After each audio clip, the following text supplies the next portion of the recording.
everybody, and welcome to the FFC show. My name is Thomas Harkin. Today, I'm joined by Dave Scrappy Jones, who's the head coach of Unit One MMA. What I'm going to do, I'm going to hand it over to Dave to give himself a bit of an introduction. Over to you, brother. Hi, Tom. Dave Jones, known by Scrappy. I'm the owner of Unit One MMA and the head coach, and I fight professionally as well. I'm on your show in February, so I'm looking forward to that. Yeah, February 7th, Dave is fighting hybrid K1 against Ash Williams, which is a fight that we're all looking forward to. But before we go into that, the first thing I want to do is Scrappy. Where did the Scrappy nickname come from? Just from high school, mate. I was constantly getting into fights, and I was little. I'm short now, but in high school I was about 4'2", so it was just like Scrappy do. I'd fight anyone, anytime, anywhere, and it just. I think my best mate called it me anyway. So thanks, Jay, for that. It was meant to be derogatory, but I've obviously turned it into something all right.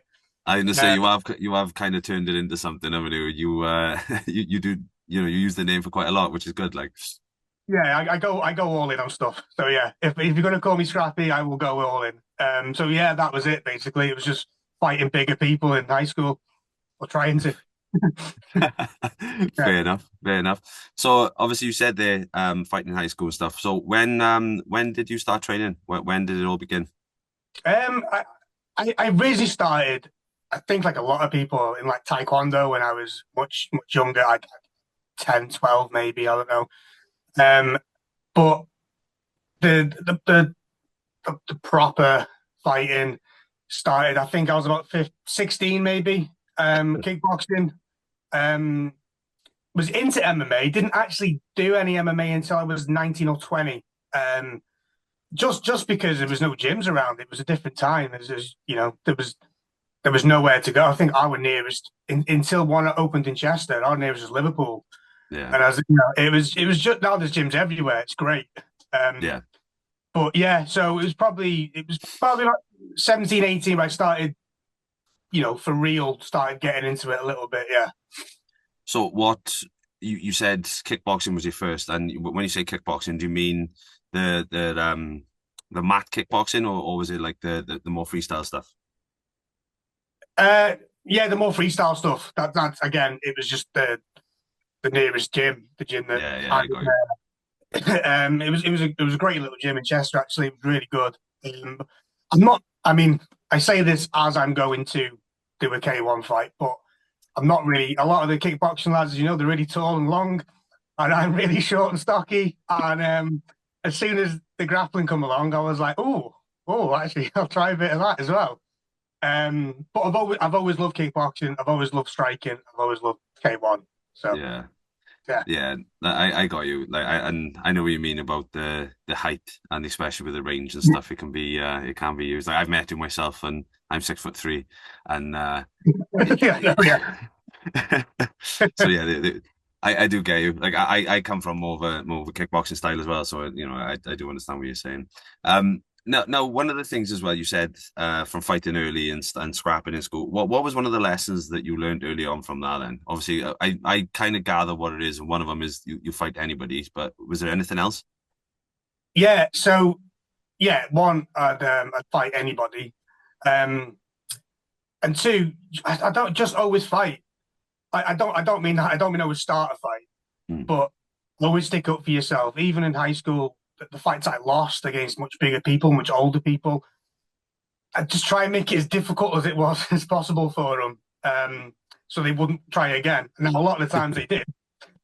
But the idea was, I'm going to make this so uncomfortable for you in such a hard few minutes of your life that even if you beat me, you won't want to do it again.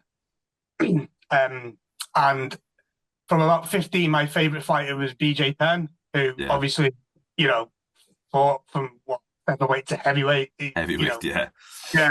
Right.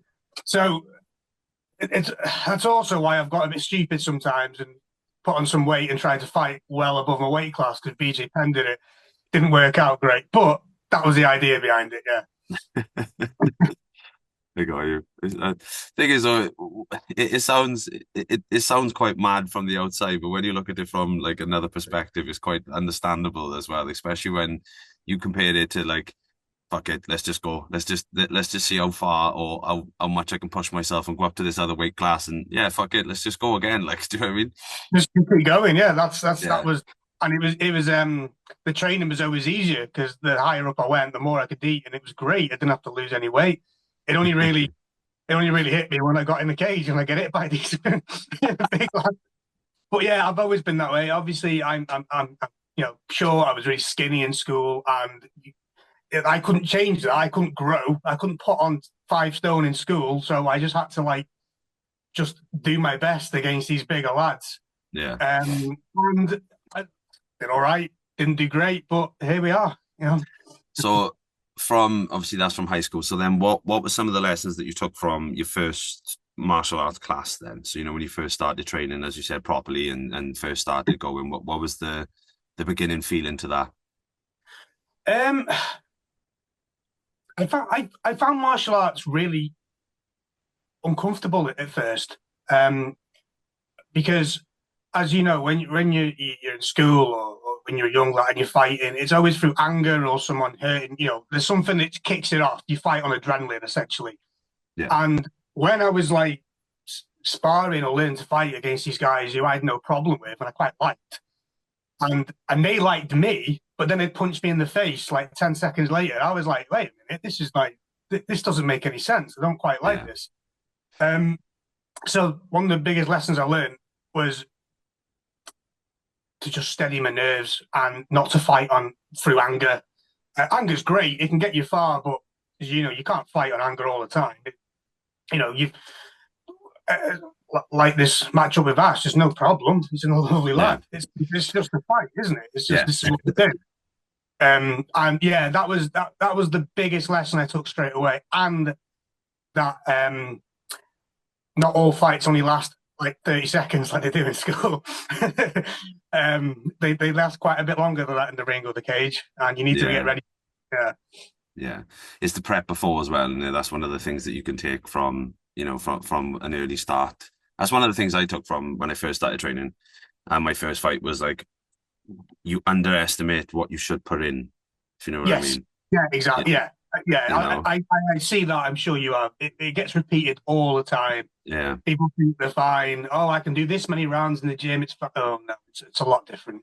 Yeah, I found that when making my debut, it was kind of like, then you do everything in the gym, and then there'd still be stuff that you should have been doing outside that you kind of just, oh yeah, but I've trained hard today. You know what I mean? And there's still little things that you miss, and fucking hell, they're the things you find out very quick when you fucking first walk in there. Like, oh yeah, you'll never be as tired as in your first fight. No. It's horrendous. So now, one of the things you said from the start was that there wasn't many gyms around you. Now, moving on to Unit One MMA itself. So how did that come together? Well, basically, there was just a point about 7 years ago, maybe, where again the gyms that had popped up around the place had started closing down, and essentially Unit One was just me and a few lads. I think it was 5 of us at the beginning. We just wanted a place to train. Yeah. It wasn't meant to be like a place to coach. It wasn't meant to be anything. It was just like, let's just all put our money in. We'll get some mats. We'll get a ring. We had a boxing ring at first and a cage, and just just have a laugh, basically, just something to do. And then as people have lives and people work and they get bored and they don't want to carry on anymore. They don't want to go financially, things happen. And it got to the point where basically I was the only one left. And it was like, right, I need to either start coaching and making some money from this or let it go. And I thought, you know what, like as usual, I'll go all in. That seems to be my thing. I always go in. Yeah. That's fair. And the thing is as well, one of the things that you've got in your gym, I've been there myself and I loved it up there. You've got the gym itself is exactly like mine, and you're exactly the same kind of thing happened with me. Like I kind of like fell into it, so to say. But your gym is exactly the same as ours. It's like that fucking close you know, it feels when you walk in, you can feel it. You know, you can feel the energy of the gym. You can feel it as soon as you walk through the door, and I could feel that as soon as I walked through, and you know, when I come in, and I was welcomed really well. Like we've done sparring rounds and we've done some pad work and stuff, and it's such a from it's what you need from a gym, isn't it? Yes, yeah, You yeah. know, It. I kind of the feel I wanted was that old school gym. You know, yeah, of everyone. I don't have any idiots. You know, in the gym. It don't last very long if they do. You've seen yourself. I've got like some plasterboard hanging off the wall, and I've got like you know, the Tide pads are taped together. It's this proper old school feel where we just get in. There's no messing around. There's nothing shiny about it. We get stuck in. yeah. That's right, bro. Yeah, Yeah. So as you've seen, like the gyms, yeah, it's a small gym for one. Everyone's right on top of each other. You know, there's plaster falling down on the walls. The pads are all tied together with stuff. There's nothing shiny about it. There's nothing pretentious about it. It's an old school gym, yeah, which is what I wanted. And yeah, you know that's what I hired. That's what I yeah. went to the type of gym, and I just wanted to try and replicate that as much as I could. Yeah. And it works, man. It works. Yeah. See, mine's exactly the same. I'll be honest. I've got like my building, the building we're in is like was built in like 1895, I think, or 1905, something mental like that. And we're in the top floor, and bro, like the front of the building is just like leaking. Do you know what I mean? So like all the wall mats are fucked, and you know, I get it. Like, and I'm in the exact same feeling of like that old school thing. You know, like we're in the position where like exactly the same as you. You're on top of each other, but you can't. There's no other better feeling than being, you know, that close in the gym together. I find, and especially when you've got a ring or a cage in there as well. Like I find having the smaller space, it kind of like you get used to it. You get used to being not on top of each other, but you get used to fighting. Do you know what I mean? Yeah. You haven't Yeah. got the what's the word?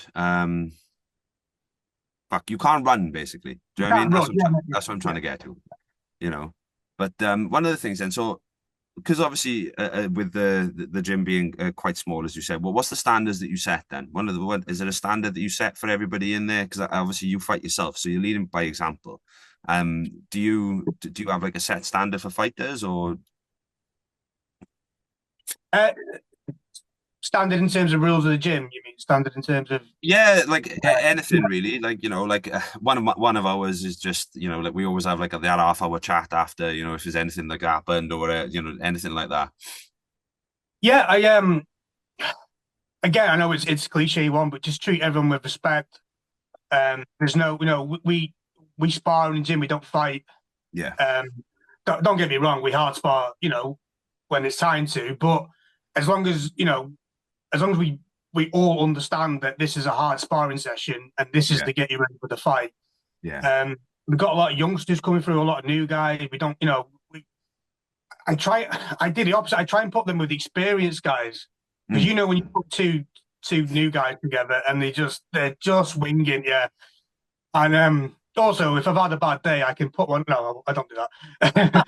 But Dave, I've seen some of your Yeah, Instagram captions, bro. if I have a bad day, I beat up the youngsters. No, yeah, just treat everyone with respect and listen. I find that me and the other coach Ben, when we say something, just do it, even if it's just for the safety of others around you. Yeah, Just do it. And yeah, any problems? I know a lot of gyms throw around the family tagline, and you know, like come and join us. It's like a family, and it might be true for every gym, but there's something about this place like that we go above and beyond. Even outside the gym, we help each other out. Any problems, come to me. Talk to the other more experienced lads. You know, there's lads who have been fighting for a while now. They're in the 30s. That you know, the dads. You know, like myself, and we've got a little bit of life experience, and the younger ones can come. 'Cause sure you know yourself. A lot of the young lads who come and do these sports, they're not in the best place a lot of the time. You know, they're struggling with a lot of things. And yeah. Or there's no.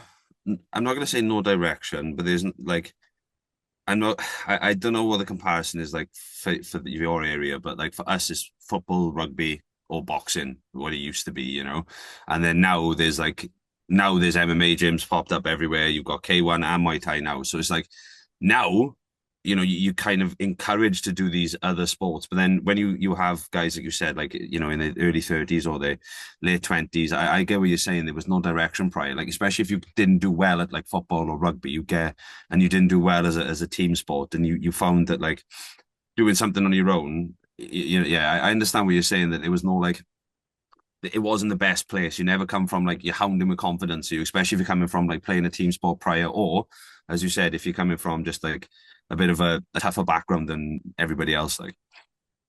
Yeah, exactly. Yeah, this area, it's I love it. I grew up here, but it's a very working class, very tough background, and I'm similar to you guys. There's like rugby, there's football, and there's boxing gyms. Now that's changed a little bit. The MMA gyms popping up, but you get a lot of young lads with no direction, and a lot of problems at home maybe, and that it's just the way it is, isn't it? And I just like myself and the older lads, the experienced lads, and the other coach Ben. I just want to feel like, look, you come here, you don't mess around, and you do what we say, and you train. Also, there is a soft side to that, and you can come with me for any problems, and not just me. Everyone will chip in and try and help out the best way they can. Yeah. And that's my favorite bit about the gym, to be honest. It's just everyone just comes together and helps each other out. Yeah, that's I find even is a core value of a gym. Like if you can sit there and have a conversation with everybody about how you're feeling in front of 8, 12, I don't know, whatever, but like Yeah. if you can voice an opinion, I always bring this up between our boys. It happened with us in our first show. One of our guys was going through something, and like 10 days out from the fight, like fucking brought it up to us, or brought it up to me prior. And I made him go up to the gym. And I was like, right, tell everybody else what you're feeling. And it was just kind of like, when you just see the support just getting built around somebody, and then you can Yeah. see them recognizing it. And that's what I mean. That's what you're saying. I agree with totally what you're saying about like having that core value of just being there for everybody. Yeah, it's a lot. A lot of these people don't have it, do they? Or they don't feel like they can. Yeah. Maybe and you're right. If you got a problem and you're a young lad, and you can tell 10, 12, 8 others, men who come to the gym as well and fight and train. We've got veterans here, and we've got a lot of masculine Mm. men, as you traditionally think. And yeah, we've all come through the same thing. We've all had the same issues, and it's nice to be able to help and get that out. Yeah. So on leading from that, what's the hardest part of leading people then? You find from being a coach, and then obviously because you're not one of the things that people don't see as a coach, you're not just a coach in the gym as well. You're all one of the points that you touched out, but there is like being there for somebody outside of the gym. Like if somebody's fighting and it's fight week and they're 3 days away and they're trying to, lose that extra kilo, or trying to, that diet's fucking killing them or whatever. Like that's what I find is normally where you find a coach. So do you have any like hardest points that that you find leading people? That was a Uh, long-winded question, wasn't yeah, it? no, yeah. Yeah, there's a couple of things. Yeah, coaching's not just your when your class starts and when your class finishes. In fact, I'd say that's 30% of it. There's a lot that goes to it.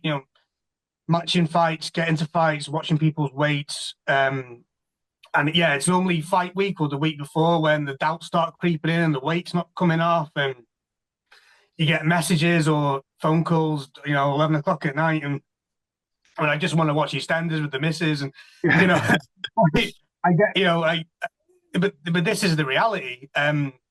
It's hard, and it's hard to, I've got 2 children, I've got 2 stepchildren as well, so there's 4 kids in my house, and sometimes you feel like you've got another 10 constantly ringing you and Yeah. asking for stuff, but that's so it's difficult, but it's not because the sense you get when you do put these guys right, and you see that they've had doubts and they're struggling, and you know whatever goes through their mind, and then they get in there and perform. And Yeah. I I always say to the guys, I don't care about wins or losses. It's performance. It's just mentally being right and physically being right and giving all you've got. And I think that's a very valid point there, about giving everything you got. A lot of people, I'm not going to say they quit on themselves, but when they find it hard, that's when, the doubt, as you said, the doubt creeps in. But then it's a hard sport, it's a hard preparation for the sport. Like, you're not, I'm not going to take anything away from any other sport or anything, but it's like that 2 weeks out, the last hard sparring session is normally like that fucking horrible wake up call, isn't it? Where you're just like, oh, Yeah, fuck. you know, yeah, and then shit.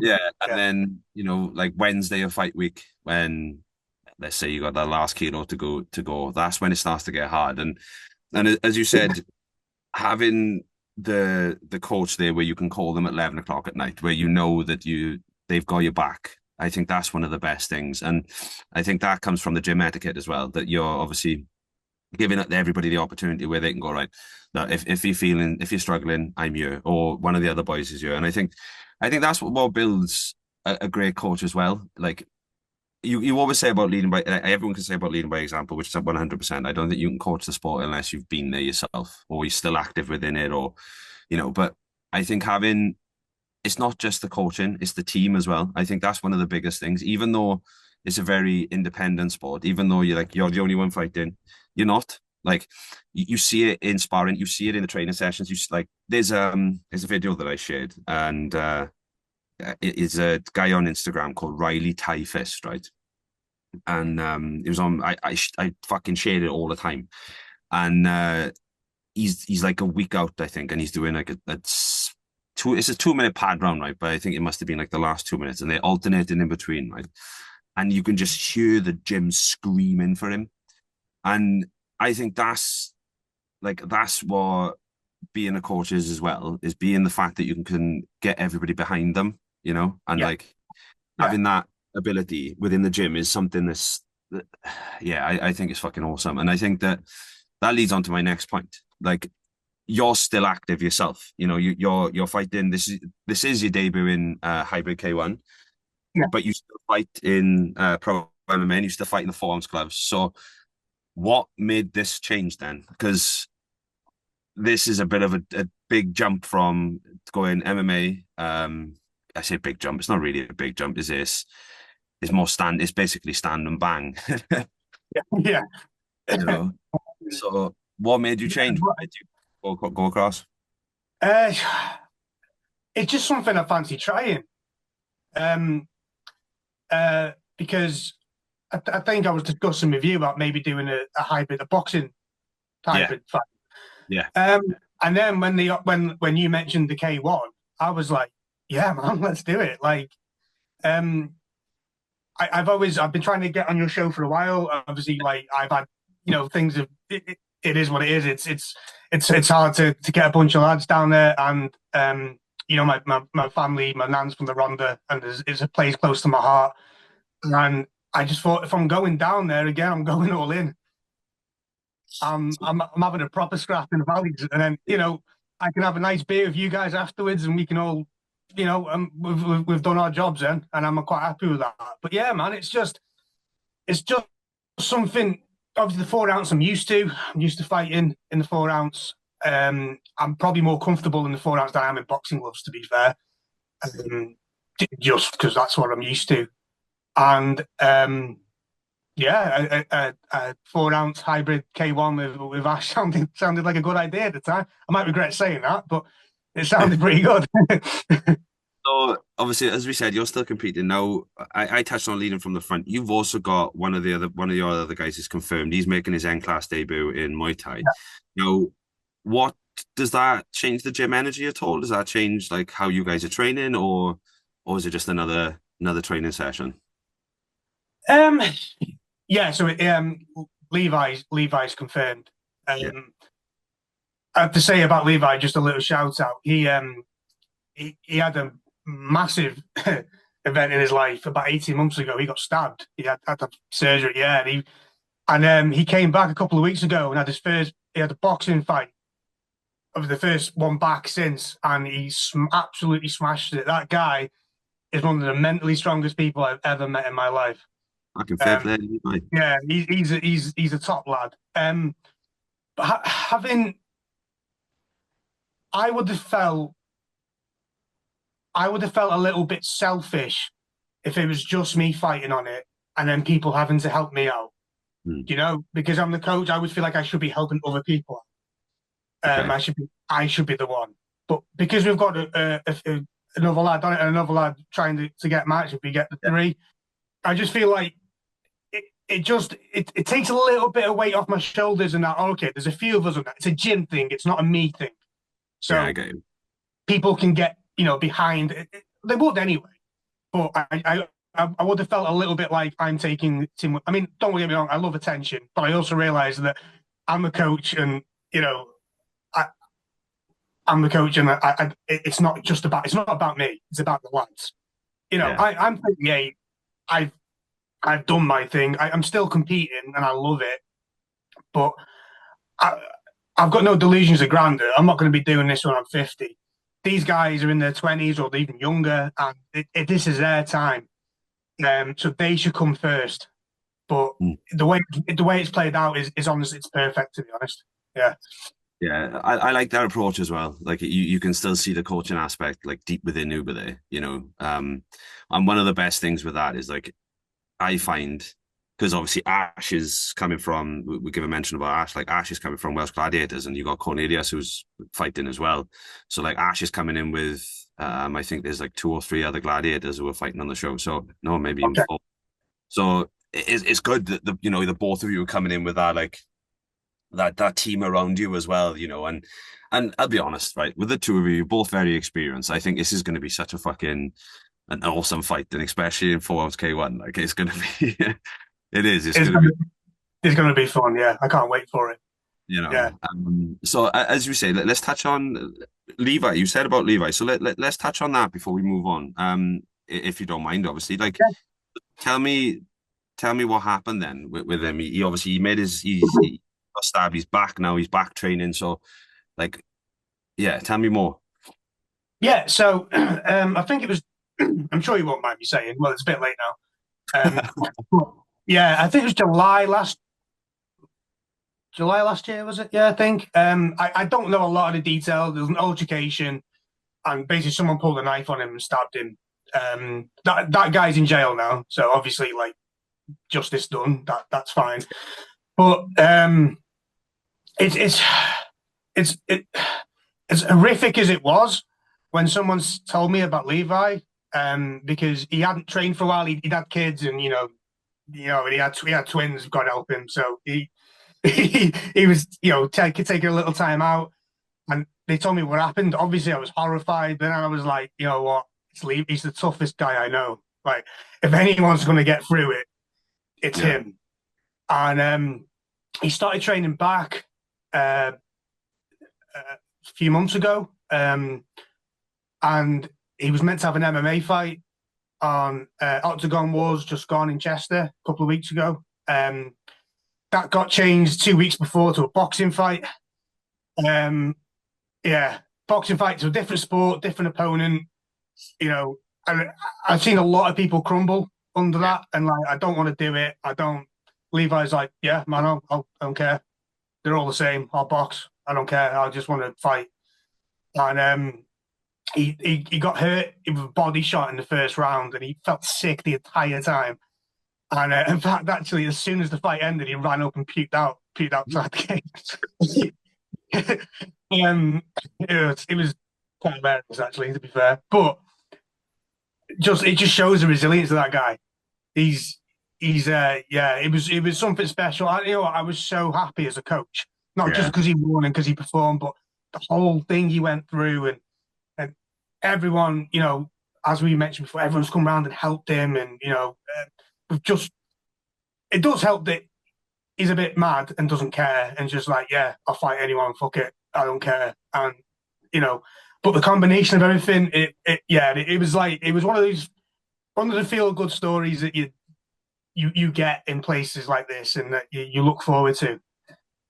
That's fucking awesome, that is. Fair play, Levi. Like that's big hand to that guy. That's fucking class. And especially, as you said, just fought and February the 7th, he's just coming off Christmas, spent the time with his new twins and coming off Christmas and going straight into another fight. Like fucking, fair play to that guy. That's fucking class, man. Yeah, he's a lovely guy, mate. He's a really nice guy. He'll put on, that'll be a hell of a fight. I look forward to watching that.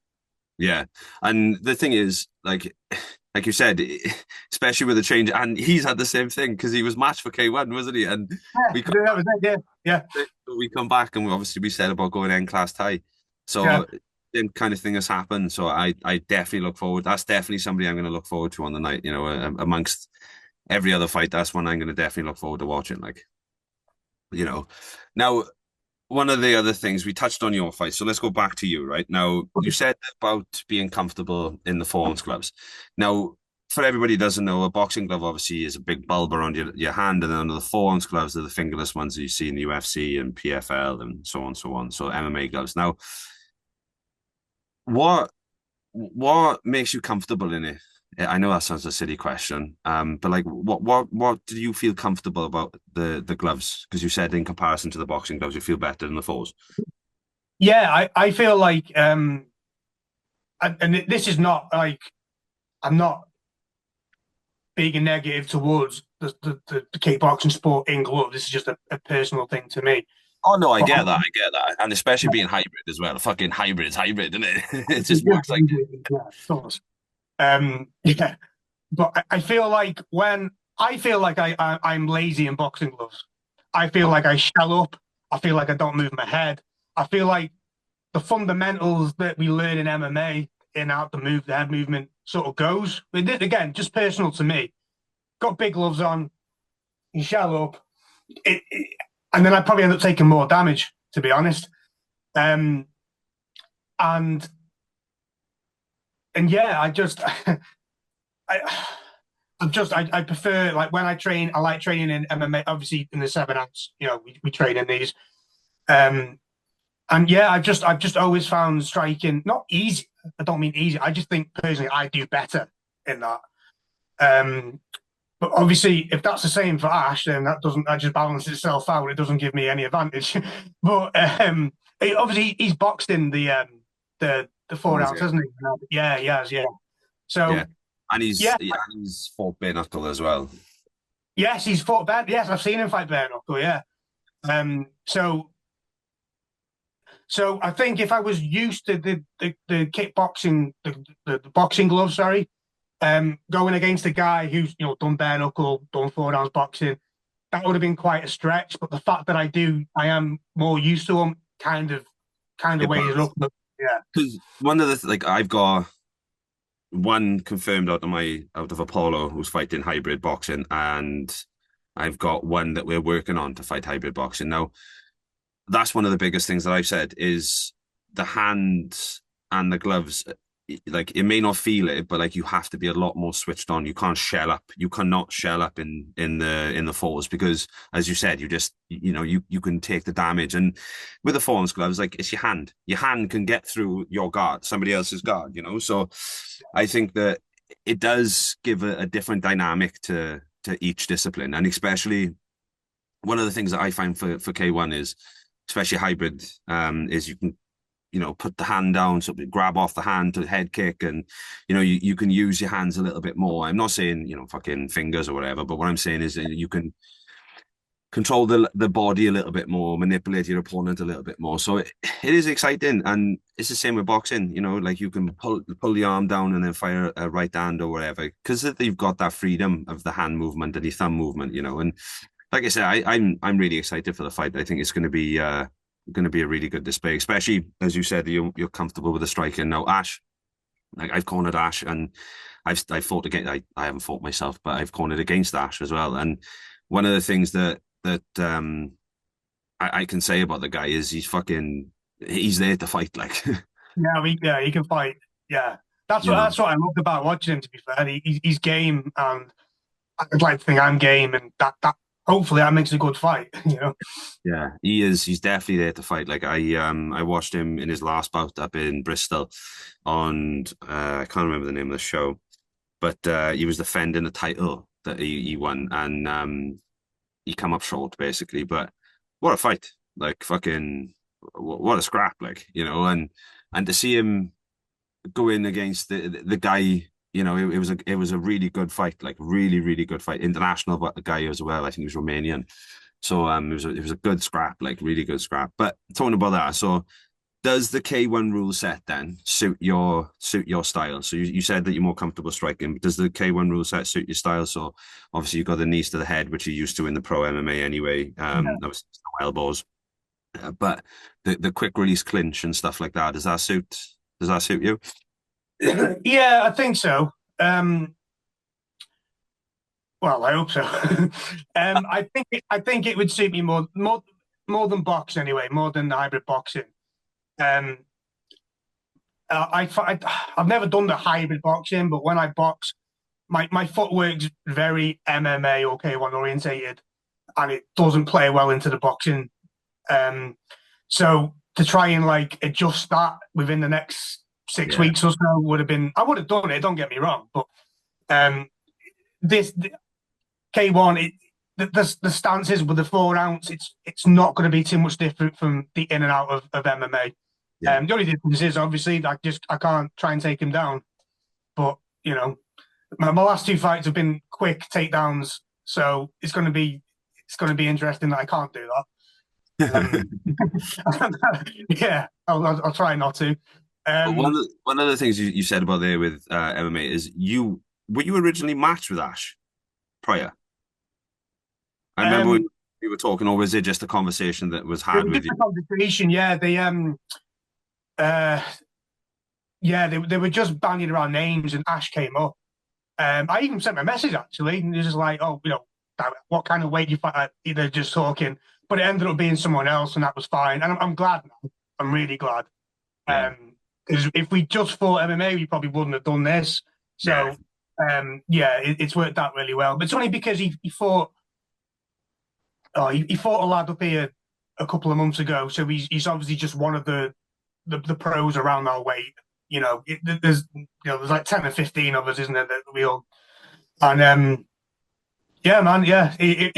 So we had a little conversation, and it didn't end up coming out, but we've been matched, and we had another conversation the other day. Actually, he's a really nice lad, but we've promised we'll get a whiskey afterwards and after the scrap, so that's gonna be good. love it. So we touched on, and you said about your nan being from the Rhondda. So let's touch on that. Now you're fighting in the Tylorstown Welfare Hall. Now this is the new home for Rhondda Rampage. Now it's the last mining welfare hall, around the Rhondda, and like I know you haven't been in there yet, but what's it like coming back, like coming down to the Rhondda and having the roots here, and fighting in such an iconic place. Oh, it's amazing. Like I, I love the Rhondda. I've only been down a few times. Like I said, my nan's from the from Mardy. Have I ever said that right? Mardy, yeah. So Mardy. Mardi So is about, I'd say, 10, maybe 15-minute drive away from the welfare. So it's right, like okay. So it's close right. to Yeah. Yeah, so I've been down a couple of times just to see the place. Just when my nan passed away 4 years ago. So since then I've been down a couple of times just to. She used to tell me, she used to go, "Oh, it's beautiful. You've never seen anything like it." And I used to think, "All right, man, like yeah, it's one of them. She's getting older now. She's reminiscing about." And then I went down there. And I was like, "Oh my God, it is beautiful. Like the hills, and it's um, especially Mardy. It's like one big hill, isn't it? It's ridiculous. Like I just I remember having a few beers and getting up the next day to have a walk around, and I could barely do it. It was like I don't know how you guys do it down there, but yeah, and my nan's dad was a miner, and down there, we've proper South Walian mining family, and yeah, to get the opportunity to go down there, I would have fought King Kong in bare knuckle to fight down in the Rhondda. Um, that's it's that it worked out perfectly. Yeah. that's awesome. That lead that well, you basically answered my question, and I was going to say, does it make is there anything different about this fight? What makes it a little bit different? And you pretty much answered there. It's like coming back down and being here is yeah, it sounds like you're coming back to your roots and stuff. But is there anything, that we can is there anything that we can expect from Dave Scrappy Jones on February the 7th? I'm just coming for a fight. Yeah, my nan, well, she loved boxing. Um, she told me to come watch me do MMA because they hurt each other too much. And I was like, you've been watching boxing for years. I mean, they don't they don't tickle each other now. They hurt each other like it's. Um, but yeah, I mean, I'm going to try to make the most of opportunity, win, lose or draw. I'm just going to, like I said, I go all in, and if I'm going down the valleys for a scrap, I'm going to try and make it a proper one. Lovely. And yeah, and then I'll have a beer and get emotional and talk about me nan to you guys afterwards. Awesome. Yeah, so you've got that to come. But yeah, man, I can't wait. Yeah. So we'll move on now and we go on to Ash. So what do you see in Ash as an opponent? I know obviously you said that you've had a bit of a conversation and all this type of stuff, but is there anything that stands out to you from him? One, he's really cool fucking looking, which is annoying. Like the tattoos and the tat. And like if you had to draw like a bare knuckle boxer, it's that guy, isn't it? Like that. Yeah, man. Yeah, I saw him a few years ago. One of his bare knuckle shows. I can't remember where it was now. Can't remember where, but he was there anyway. He fought. I remember thinking like because he was from South Wales, I was like, oh, like I'll look at this guy, and I've just kind of like semi followed him throughout. And I know he's fought on your show, so I kind of got involved in them. And I like him, man. He's really. If I was to say a guy that's really awkward for me to fight, really long and he bangs with that right hand, like I wouldn't want to fight him. He's like the kind of person I go, well, maybe not actually. I wouldn't want to be because he stands long, he can hold your hand out, he can hand fight, and he can really bang, he can swing a hand. I don't really want to be caught on one of them. But here we are. Here we are. And yeah, he like you said before, he's always game. And that's what I love. He's game for a fight, I'm game for a fight. Let's do it. I think that's what makes him dangerous is that he's always game and like he never shies away from a fight. It doesn't matter what style you offer him. You could offer him bare knuckle K1 hybrid, bare knuckle K1 fucking. He was on at me right for the last I think 3 shows. He was like, "Get me a hybrid K1 bout. Get me a hybrid K1 bout. Get me a." Obviously, we did. Like we work really close. Sorry, and I just say something to the dog. Go, go, go. We Apollo works really close with Welsh Gladiators, and like I see him quite regular, and I see Cornelius and stuff, and like I said, like Ash he's just game, and I think that's one of the things that people overlook as well because he's game, but like he comes to fight and he will put himself in positions to try and win the fight as well. There's no easy fight with him. Like in his last bout when we were up in Bristol, like fucking he was timing, he was trying to throw like a spinning back kick, I think it was, and you could see him like working it out and trying to set things up. And this guy was just trying to overwhelm him, but you could see that Ash was like, right, if I land this, it's going to stop him fucking rushing me. Landed it, stopped the rushing, you know. So it's like I said, he is calm and composed, and I think it is a good scrap as well. And one of the other things is, like you said, he's got power. Is his back uppercut is really good. That he does find people with that, especially in bare knuckle. As I think that was how he won 2 bouts in bare. So obviously, you said you're coming for a fight, and as we all know, that Ash is coming for the same. So, what kind of fight do you expect on the night? Do you expect it just to be toe to toe from the start, or because obviously it's a small ring? It's a small ring venue. It's a very gladiatorial style venue. Like the crowd is on, the ring is fucking small. I know, like, one, he's a lot longer than me, and he uses that really well. But I know he can fight. He can scrap on the inside. Now I have to get on the inside, being the shorter guy. And that's my game anyway. Even in MMA, I throw, I get inside, and then obviously I can't do that, but I've still got to get to that point, to that range. And unfortunately, he can also do that. Um, so if I'm on the outside, I'm completely losing this fight. If I'm on the inside, it's going to be very, very interesting for the both of us. And that's what I expect. I expect me to somehow get there, but I expect him to embrace it when I do. And it's going to be a bit of a tear up. That just makes it more exciting. Yeah. More exciting. Just makes it Yeah. more exciting.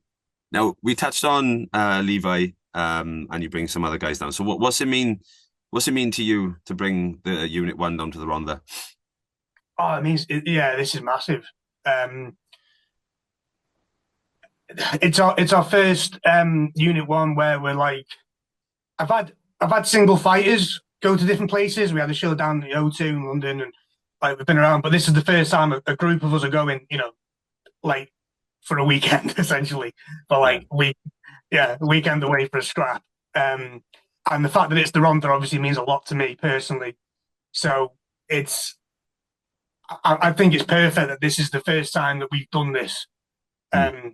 Again, I've not really been in a position because we've been building the guys up and people have left, and we've tried to get like a core of fighters that we can all and but we're at the point now where we've got lads who can do K1, we've got lads who can do MMA, we've got lads who can box, we've got a bit of everything, and we can get the right training for it. And not only that, I trust the lads Yeah. that are coming down. They're great lads. I trust them 100%. Not to cause any trouble or to be in my corner and to listen to me when I'm cornering them. And we're just looking forward to it. We know you guys. You're all sound. You're all fair. You're all great. It's just going to be a good occasion. It's not that we're not going somewhere where we don't it's a bit dodgy or we don't trust them or with all the horror stories going around. But this is going to be just a proper event. That's Yeah. what we're looking forward to. Yeah. And that's what we try and push, man. I'll be honest. Like one of the biggest things with Rhondda Rampage and with FFC is like try and make sure that it's the place where people want to come from. Like, we have guys from fucking Weymouth come down, yourself from Chester. Do you know what I mean? It's a fucking it is a journey, but like that's one of the things that we try and do, especially. And I'll be honest, I know I've said it just now about the welfare, but like fighting in the welfare, man, is such a mental. Like when I walked, Hudson was the first to fight on our last show, and I'll touch on what happened with the welfare. Like to be fair with them, like it was fucking 3 days notice, turned it around. We had, to find a new venue. Becky literally done everything, and the staff they done everything, right? But like it's a theater kind of thing. So you walk up the theater steps, you come out in front of the crowd, walk around up the stage into the ring. And I remember walking out, and Dave, I swear to God, I've never heard something so loud. It was Yeah. fucking crazy. And you've got 115 or 125 on the balcony above you. So they're like staring down into the ring. Wow. We got tables going around, and then you have the standing seats. And like I said, like if it wasn't for the welfare, in the last one, they saved us. They saved us in the last one. And one of the things I've got to say is like the venue is fucking awesome, and it is definitely like it's the new home of Rhondda Rampage. Like going forward, it's fucking for what it is. And the community pride and community support that Becky's built herself and the staff there is, like I said, I think that's what makes the show that little bit more. Like when you do come down, you get that experience then as well. Do you know what I mean? You get that experience of fighting in front of a crowd like that, and obviously it's a Rhondda crowd, so like it's going to be. I'm not going to say going to be rowdy, but it's going to be fucking loud. Like, Gonna be loud, man. Yeah. Yeah. um, We're looking forward to it, mate. We're looking forward. It's gonna be great. so we touched on winning the fight and how you think you're going to win the fight and stuff and getting inside. So we said about success, it'd be getting on the inside. Now, is there anything that you want your team to take from you watching you compete, like being in a different sport and being in, like a big environment? Is there anything that you want to do, like set an example for your team? Yeah, I suppose I suppose it's saying yes. It's, I, not just my team. My team are pretty good, to be fair, but I think a lot of fighters, especially amateurs these days, they pick and choose a lot, and they're it's like just fight, man. You like you're not in your 20s forever, and the more experience you can get in it, the better. Especially if you want to go pro, get fights in, like fight wrestling, obviously in MMA, fight strikers, fight do a boxing match, do a K1 match, do whatever experience you can get, just do. Don't pick and choose it. Obviously, there's certain fights which you don't want to go for, and that's completely fine. Or certain opponents that you don't want to go for, but just say yes, just do it. It's an experience, man. but then that's where you said about just saying yes, and then you said when you get to opponents you don't want to go for. That's where your coach comes in then, though. Yes, exactly. That's exactly it. Yeah, You know listen what I to mean? your coach. Your coach okays it. Just go and do it. Yeah, yeah, and I think that's one of the biggest things I think for amateurs like right now. Well, I'm not going to say amateurs. I'm going to say like most fighters on a local scene is like it's hard because as as you know yourselves, and you just said it yourself, like in your area, there's 10 or 15 pro fighters that are around your weight, isn't it? So it's like, right, you fought him, you fight him. Do you know what I mean? It's like kind of the same Yeah, kind of yeah, routine kind of thing. So as you said, taking the fights and just saying yes and go venturing out, taking the fight 3 hours away from you, but then also fighting on a smaller show, on a local show. Do you know what I mean? Like getting the experience if it's away, like we call them away days in the gym. Yeah. Like if you're on an away days fight, awesome. Get the experience going up to Bristol where, or you go to fucking Banbury or you go to some place where you're in Nottingham and you're in some leisure centre and like, fucking it took you 4.5 hours to get there. Like they're the ones that and you fight the fights at like 2 o'clock in the afternoon. Like they are the ones that, I'm not gonna say mold you, but they're the things that you take from it, innit? Like that's the experience that you need to take. I think you need to take that growth as well. I think that is getting the best out of yourself and getting the best out of your team is always hard, but I think taking every opportunity that arises is probably the best decision to do. Yeah, absolutely. And also just like getting a bit older now, like that, they're the memories that you look back on. Yeah, Fighting's memories. This sport has just been like a bunch of good and bad memories. But like if you don't do it in the first place, you're not gonna have the memory. Like there's some of my best times have just been going away with the lads to Leeds or something, and yeah. even if like even if the fights didn't go your way, you had such a laugh or like something. You went out afterwards and something stupid happened in a pub. Whatever. Like there's so many memories that go with it, and I just hope that this is going to be a good memory for us, going down there. But if we don't say yes and do it, you'll never know.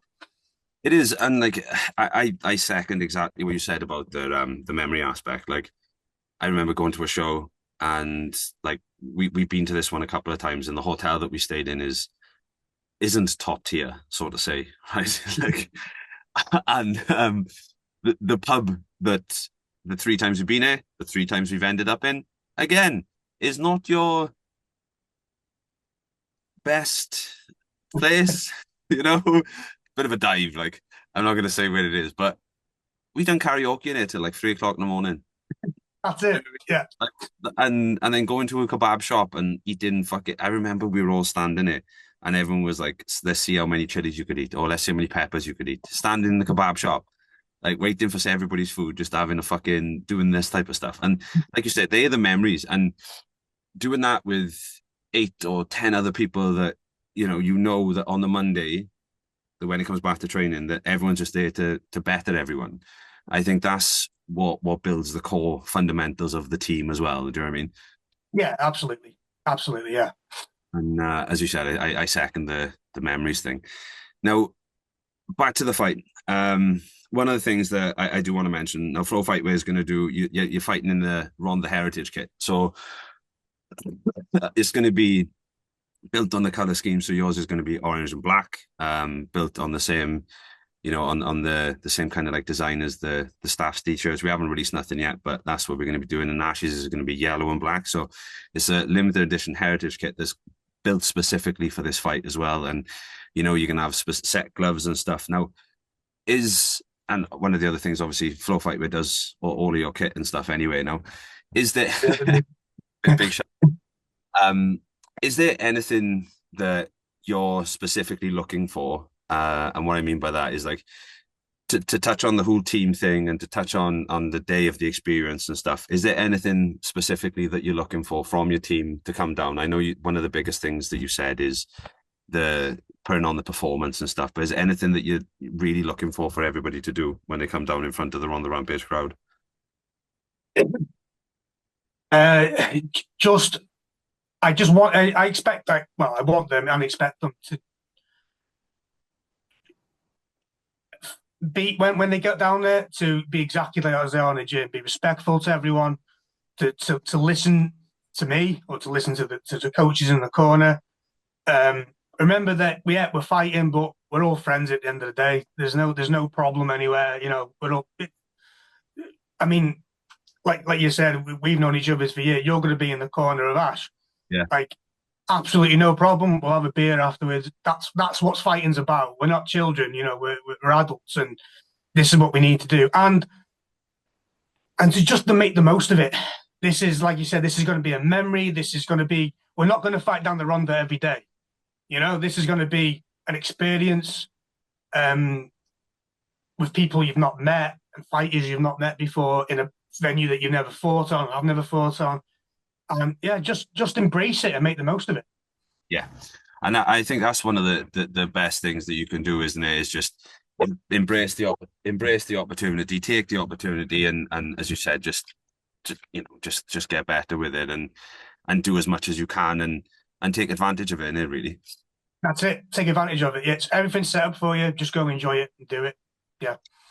Dave, honestly, bro, that was awesome. Thanks very much, bro. So before we wrap up, is there anyone that you'd like to give a shout out to? And then another thing is, what's the best way for people to follow you or find you on social media?